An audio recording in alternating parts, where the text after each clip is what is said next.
TMS ஐயாவுக்கு முன்னாடி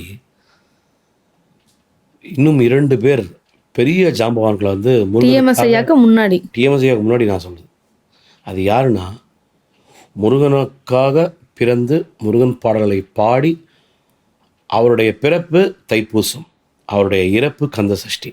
அப்போ எப்பேற்பட்ட முருக பக்தனாக வேறு யாரும் இல்லை, பித்துக்குளி முருகதாஸ் அவர்கள். அதே மாதிரி கிருபானந்த வாரியார் வாரியார் சாமிகள்லாம் அவர் பேசும்போதே அப்படியே முருகன் வந்து உங்கள்கிட்ட பேசுகிற மாதிரியே இருக்கும். அம்மா, முருகன் வந்து தமிழ் கடவுள், சரியா? திருக்குறள் யார் எழுதினான்னு நினைக்கிறீங்க நீங்கள்? திருவள்ளுவர் தான் எழுதினார். ஆனால் அது உண்மையாக எழுதப்பட்டது முருகன் தான். முருகனால் வியாபிக்கப்பட்டு திருவள்ளுவர் எழுதியது தான் அது திருக்குறள். அப்படியா சார்? இது எல்லாமே முருகனுடைய திருவிளையாடல் தான்மா.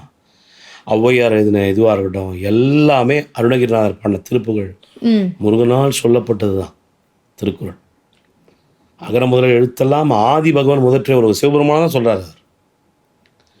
ஸோ இந்த பித்துக்குளி முருகதாஸ் என்பவர் வந்து அவ்வளோ எண்ணற்ற பாடல்கள், திருப்புகழ், முருகப்பெருமானுடைய பெருமைகளை உணர்த்தும் பாடல்கள். நீங்கள் தெய்வம்னு ஒரு படம் வந்து உங்களுக்கு தெரியும், பார்த்துருக்கேன். அதில் வந்து மருதமலை மாமனியன் பாட்டு இருக்கு, ஒரு பெரிய ஃபேமஸ் மதுரை சோமு ஐயா பாடினது. அதே படத்தில் நாடுருவின் ஒரு மலை நான் அறிவேன் சுவாமி மலை.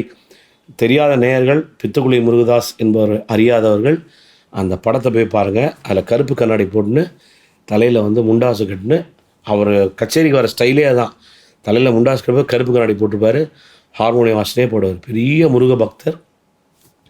திருப்புகழெல்லாம் அவ்வளோ எளிமையாக கொண்டு மக்கள்கிட்ட சேர்த்தவர், மிகப்பெரிய ஆளுமை.